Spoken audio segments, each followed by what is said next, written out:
The joy of the Lord is my strength. The joy of the Lord is my strength.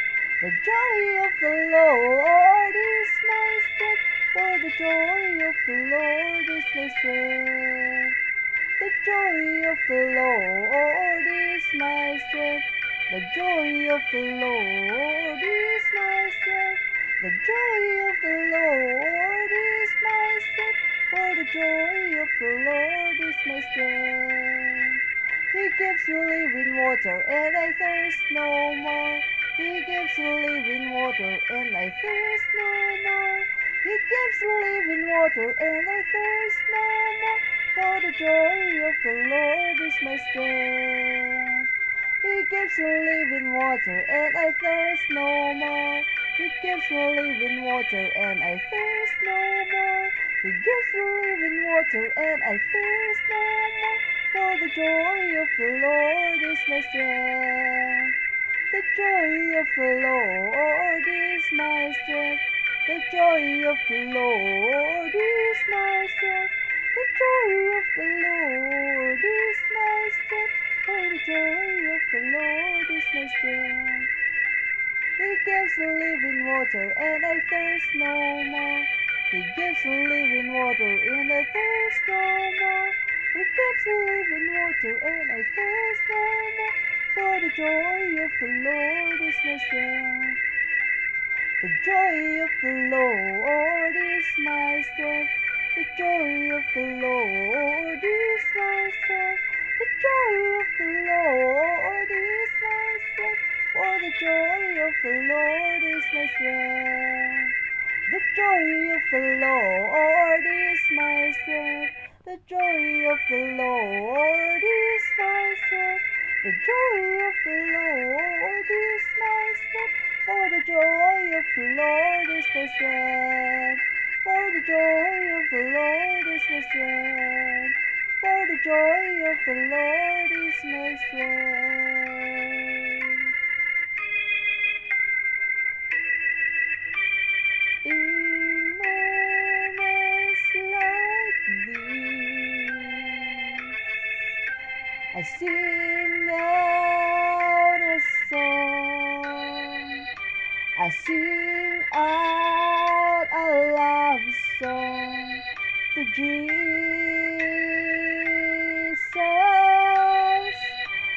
In moments like these, I sing out a song. I sing out a love song to Jesus. In moments like this, I lift up my hands. I lift up my hands to the King, singing, I love you, Lord, singing, I love you, Lord, singing, I love you, Lord, I love you. In moments like these, I sing out a song. I sing out a love song to Jesus. In moments like these, I lift up my hands. I lift up my hands to the King, to the Lord, singing, I love you, Lord, singing, I love you, Lord, singing, I love you, Lord,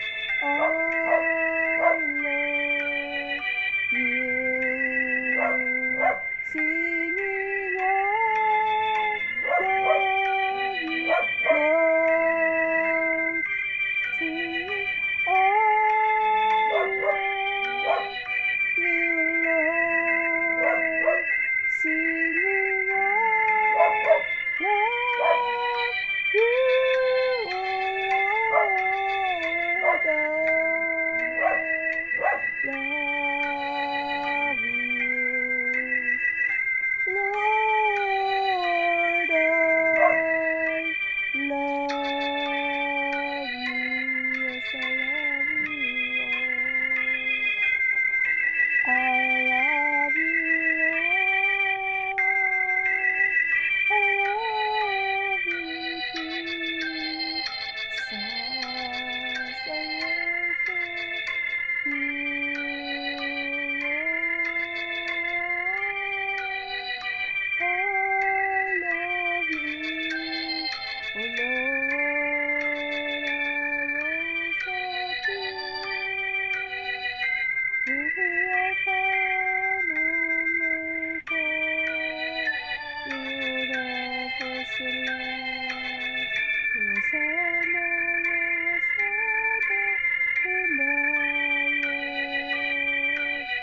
I bless you, Lord. I worship you. I glorify you, Jesus. I love you. Father in heaven, thank you for all the blessings that you've given to us. Thank you for this beautiful day, Lord. Thank you, Father, for everything, for all the blessings, O Lord, for our life, for our breath. Thank you for this opportunity to be able to learn more about you, O Lord. We glorify you, Father. Thank you for the spiritual foods and the physical foods that you are giving us, Lord. And as we learn more about your words today, anoint me, O Father God, and be with us. Bless those who will listen to this, O Father God. Save more souls in our neighborhood, in our country, Philippines, Lord. Bless our country, reign in this country, Father God. In Jesus' name, amen. So, hi, good afternoon po. Today is July 26, 2026. It's a Sunday. So, our topic is wait upon the Lord. Let us wait upon the Lord. Let us not be discouraged. Let us continue serving the Lord and let us be obedient. Maging obedient po tayo kay Lord. Let us do His will po. And ano po ba yung benefits ng paghihintay sa ating Diyos? Diba? And our lives, we have desires. We have goals. We have dreams. May mga ambitions po tayo. And as we live our lives, we wait. We are waiting patiently for something that we are praying for. We are waiting for the time to come that we are able to reach our dreams. We are waiting for our healing. We are waiting for our deliverance. We are waiting for, some of us are waiting for when will be their marriage will come, yung mga ganun po. Iba-iba po tayo ng desires na wini-wait at saka pinapanalangin kay Lord. Some are our for our ambitions, for our dreams, for our dream family, dream marriage, mga ganun po. And as we wait, let us wait patiently and let us wait upon the Lord. Maghintay po tayo na may patience. Let us ask for patience from the Lord. Maghintay tayo na with good attitude. Maghintay tayo na kasama si Lord sa buhay natin. Hintayin natin yung itinakda ni Lord na araw for that day na ibibigay niya yung desire natin for that day na to those who need healing, to that day that He restore, recover, and heal us. To that day na sa mga aantay po ng kanilang marriage to that day na ibibigay ni Lord yung the one, the right person for you, for or for us, and the right time when you will get married, the right time for you to reach your dreams, for your ambition. And as we wait, let us do the will of the Lord. Let us wait na may kaligayahan, may joy sa ating puso, may happiness sa ating puso. Let us put our hope and trust in the Lord po. Let us read po Isaiah 40 and 31 at makikita po dito yung advantage or benefits. Kung ano ba yung positive na idudulot ng pag-aantay kay Lord. We have 4 here. Let us read Isaiah 40, chapter 31. But they that wait upon the Lord shall renew their strength. They shall mount up with wings as eagles. They shall run and not be weary, and they shall walk and not faint. So yung first one po ay they shall renew their strength.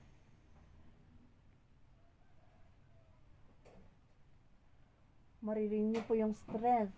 Ang ating Panginoong Hesus po ang nagbibigay sa atin ng strength. Philippians 4:13. I can do all things through Christ which strengtheneth me. We will renew our strength. The Lord will renew our strength. Give us strength in our lives. Ang Diyos po ang makakapagbigay sa atin ng kalakasan. Renewal of strength. Strength spiritually, strength physically, strength mentally, strength psychologically, strength emotionally. So in all kinds of in all aspects, marirenew po yung strength natin if we wait upon the Lord. Di ba napakaganda po yung may strength tayo in our daily lives. Number 2, they shall mount up with wings as eagles.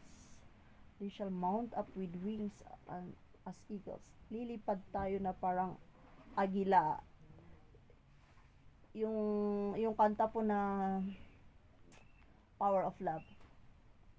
Lord, I come to you, let my heart be changed, renewed, flowing from the grace as I found in you.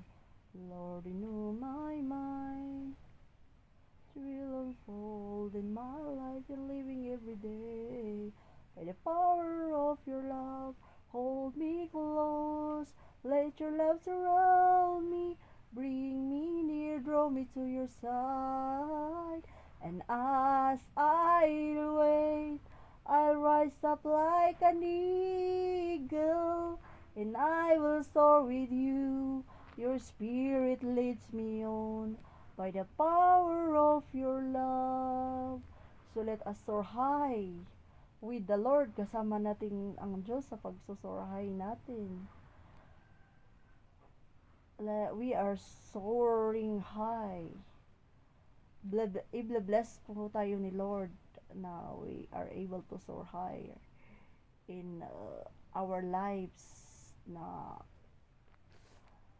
yung paglipad po ng agila, di ba wala siyang kinakatakutan? Mataas ang lipad ng agila, walang kinatatakutan. We do not fear because the Lord is with us. At saka hindi niya problema yung kanyang kakainin. Gaya po ng lesson natin na noong nakaraan na Matthew 6:25 to onwards hanggang sa last verse nun. Na the fowls in the air, hindi sila nagtatanim, and hindi sila nag-aani, pero pinapakain sila ng Diyos, di ba? Hindi how much more tayo po ng mga tao sa world. We will soar high. We will mount up with wings as eagles. We are gonna fly like the eagles, parang mga agila. Ang mga agila ay mataas po ang lipad. No worries in life. So, kaya po ng lesson din natin na lagi natin sinasabi na the Lord is our provider, Jehovah Jireh, and Philippians 4:19. Third is, they shall run and not be weary. Tayo po itatakbo pero hindi tayo mapapagod, hindi tayo mababurn out. We shall run and not be weary. We run the race the race in this life. Mag-focus po tayo sa goal. Let us press on. Basahin po natin ulit yung napakaganda po nito, yung Philippians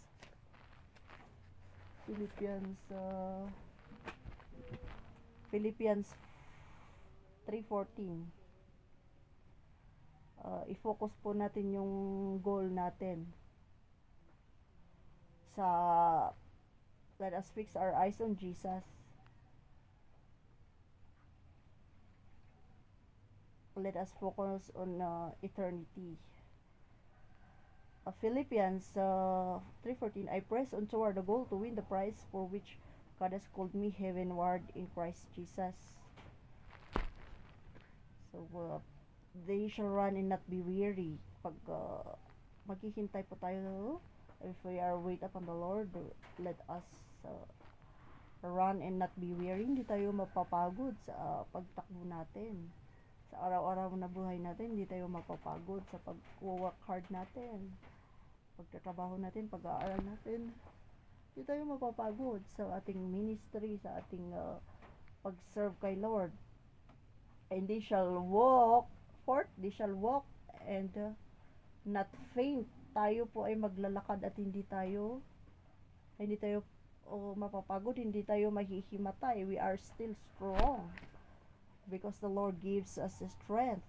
So wag mo po tayong ma-discourage sa ating araw-araw na buhay. Yung mga pagsubok po, temporary po yun. Let us focus on our eternal lives. Let us focus kay Jesus. Let Him be the center of our lives, the priority. Matthew 6:33 po. Let us wait upon the Lord. So napakaganda po nitong comfort ni Lord sa atin, ng Diyos, ng Espiritu Santo sa atin at ni Jesus. But they that wait upon the Lord shall renew their strength. They shall mount up with wings as eagles. They shall run and not be weary, and they shall walk and not faint. So, let us continue in doing good. Galatians 6:9. Basahin po natin yun. Pagpatuloy po natin yung paggawa ng mabuti at pag-serve kay Lord. Galatians 6:9, and let us not be weary in well-doing, for in due season we shall reap if we faint not. And let us not be weary in well-doing, for in due season we shall reap if we faint not.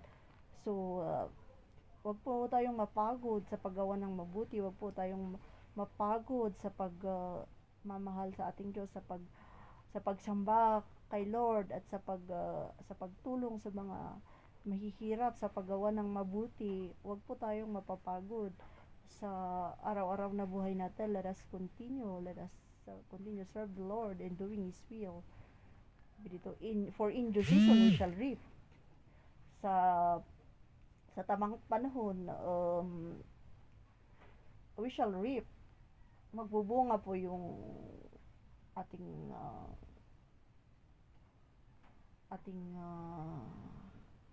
kabutihan, paggawa ng mabuti.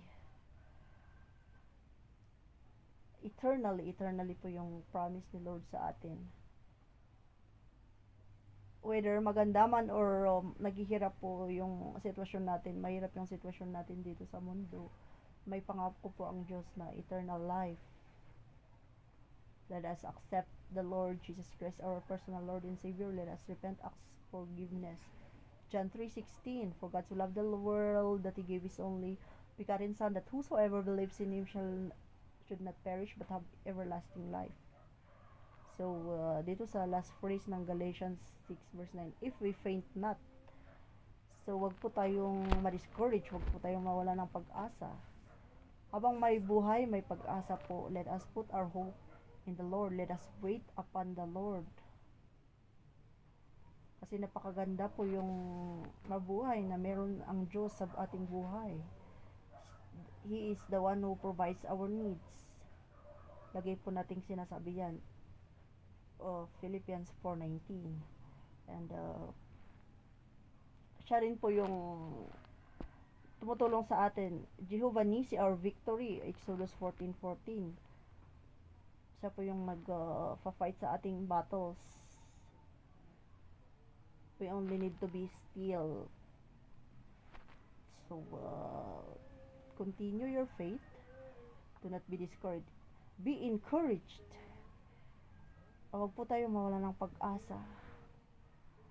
Kapag may mga problema po tayo, we need finances. Mga ganun po, problema sa financial, problema sa physical, at saka sa trabaho natin, sa pag-aaral natin, sa business natin, kung may problema po. Let us endure. Sabi po dun sa Corinthians dun sa Bible na yung pagsubok natin ay it's yung mga wait, hanapin po natin yun, yung 2 Corinthians.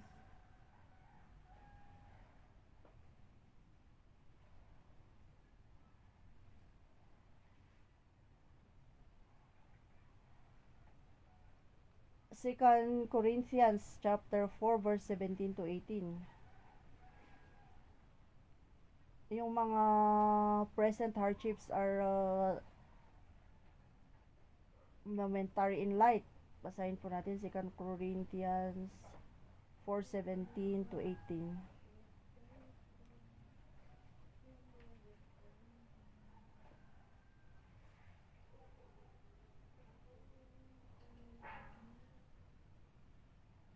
Second Corinthians chapter 4 verse 17. For our light affliction, which is but for a moment, worketh for us a far more exceeding and eternal weight of glory. So, itong pagsubok natin ay light pa to. Light. Kahit kaano kahirap, it is light. Which is but for a moment. Saglit lang po ito, yung life on earth. Yung problems natin yung earth. It's but for a moment. Worketh for us far more exceeding in eternal weight for glory. Yung mas importante po ay yung eternal life na pinangako ni Lord Jesus Christ sa atin, which awaits us after life on this earth. Verse 18. While we look not at the things which are seen, but at the things which are not seen. For the things which are seen are temporal, but the things which are not seen are eternal. So, po tayong tumingin sa things that are seen, but let us focus on the unseen things that is eternal. Temporary lang po yung makikita natin, yung buhay natin here on earth. It's temporary. Yung mga pagsubok natin, temporary lang po yan. Yung eternal ay yung our life after our life on earth, after po ng ating death. That is the most important, the eternal life po. So let us focus on our lives on Jesus, fix our eyes on Jesus. Let us wait upon the Lord. Magtiis po tayo. As we wait, let us have patience. Let us endure the hardships. Let us not be weary. Huwag po tayong mapagod. Let us not faint. Again, let us read this. Isaiah 40:31, napakaganda po. But they that wait upon the Lord shall renew their strength. They shall mount up with wings as eagles. They shall run and not be weary, and they shall walk and not faint. So, ito po, basahin natin yung pangako ni Lord sa mga nagmamahal sa Kanya. One of my favorite na lagi din po nating binabasa, Romans 8:28. So, lagi din po natin itong dinidiscuss in our exhortation, Romans 8:28, na napakaganda po nito. Kaya wag po tayong mag-give up. Let us not give up. Kasi mahal tayo ni Lord. We love the Lord. Romans 8:28. And we know that all things work together for good to them that love God, to them who are called according to His purpose.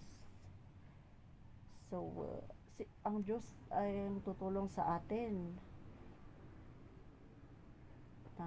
Ibibigay yung heart's desire natin, ibibigay yung kalakasan natin, yung mga magagandang bagay-bagay sa buhay natin. The Lord is so good in our lives. So let us not be weary. Let us continue loving and serving the Lord. So yan po ang ating sharing ngayon. So let us pray. Father in heaven, thank you for this beautiful learnings today, this beautiful message you've given us. Thank you, Father, for your words in the Bible, for your promises in Isaiah chapter 40 verse 31, O Lord, that we will renew our strength. We will mount up our wings like eagles. We shall run and not be weary. We shall walk and not faint.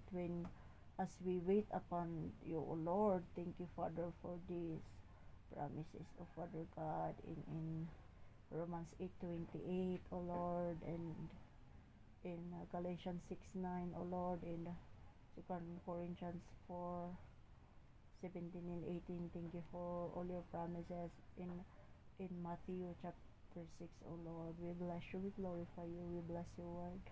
We love you, Father God. Thank you, O Lord. Ask you, Lord, to those who do not know you yet, that they may know you, O Lord, and ask you, Lord, to save more souls from our neighborhood and our kababayan po na Filipinos, O Father God, and to those who will listen to this, draw them closer to you, O Father God. Those who already know you, O Lord, renew their faith and love to you, Father God. Help us to get closer to you, Father God. Hold us in your loving arms, O Lord, and that we may never fall, O Lord. Saan kami ka mga matnag iti imam, Lord? Sarapaon na kami iti imam. Embrace us, Lord, with your loving arms, O Lord Jesus. Thank you for your love, O Lord. We ask you, Father, that as we journey again in this new week, bless us, our family, our work, our businesses, our studies, to those who are studying, O Lord. Forgive us in all our sins. Bless us and guide us, O Lord. Bless our sources of income, Father God. In this we ask in Jesus' name. Amen. So let us sing. Yes, I love you with the love of the Lord.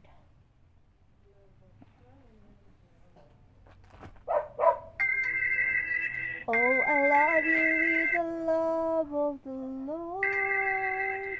Yes, I love you with the love of the Lord.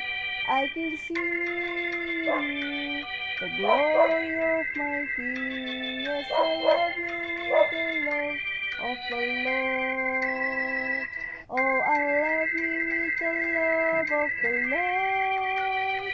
Yes, I love you with the love of the Lord. I can see in you the glory of my King. Yes, I love you with the love of the Lord. Yes, I love you with the love of the Lord. Yes, I love you with the love of the Lord.